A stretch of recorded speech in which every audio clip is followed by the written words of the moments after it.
Baik, rekan-rekan, media pembelajaran berkebutuhan khusus. Sebenarnya saya bukan pakar ya, kalau untuk berkebutuhan khusus ini saya bukan pakar atau praktisi atau orang yang memang sebenarnya berhak untuk bicara tentang pembelajaran orang-orang berkebutuhan khusus.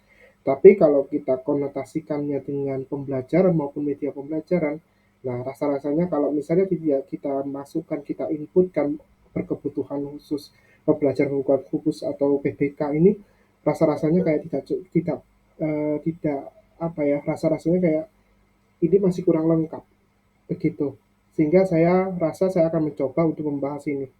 Anak berkebutuhan khusus atau pembelajar berkebutuhan khusus itu adalah pembelajar yang diciptakan, yang sejak lahirnya memang memiliki anugerah yang luar biasa.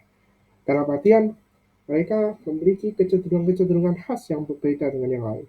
Nah, dari sini kita bagi pertanyaan utama yang bagi seorang pendidik, khususnya bagi mereka yang bergelut di era di dinamika berkebutuhan khusus adalah bagaimana memfasilitasi belajar, khususnya media pembelajaran yang bisa memfasilitasi mereka yang dengan kecenderungan-kecenderungan khas tersebut. Maka topik ini sangat relevan ya. Media belajar berkebutuhan khusus itu menjadi suatu pokok persoalan yang perlu untuk kita bahas bersama-sama. Selama ini kita selalu diberikan suatu ruang bahwa belajar berkebutuhan khusus hanya cukup menggunakan media secara fisik. Tapi di sini saya ingin rekan-rekan bisa membuka kembali cakrawala pikiran, cakrawala mindset bahwa digitalisasi bagi berkebutuhan khusus itu juga sangat-sangat bisa membantu mereka, khususnya dalam kegiatan belajar dan pembelajaran. Oleh karenanya, pembelajaran berkebutuhan khusus, utamanya dalam pemanfaatan maupun penggunaan media, harus melihat dari sisi pembelajarnya, khususnya ketika memanfaatkan media elektronik. Nah, di situ di atas sudah kita jabarkan masing-masing bahwa ada konstruk di mana multimedia, video, dan sebagainya itu bisa memfasilitasi belajar bagi mereka. Oleh karenanya, ketika kita bicara tentang berkebutuhan khusus, maka ini sebenarnya sama halnya dengan pembelajaran secara adaptif.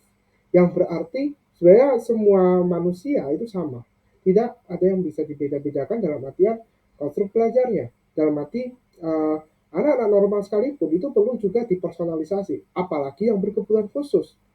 Sehingga perlu adanya konstruk yang membantu mereka dalam belajar. Memang yang membedakan adalah kalau anak yang biasa, yang sudah terbiasa dengan lika-likunya, maka mereka akan cenderung bisa menangkap materi yang sudah disampaikan. Tapi yang ini membedakan dengan berkebutuhan khusus. Itu saja mungkin perbedaannya. Tetapi pada hakikatnya mereka sama.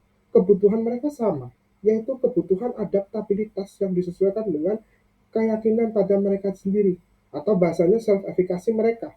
Ini yang menjadi suatu konstruk dinamika yang perlu kita perhatikan bersama.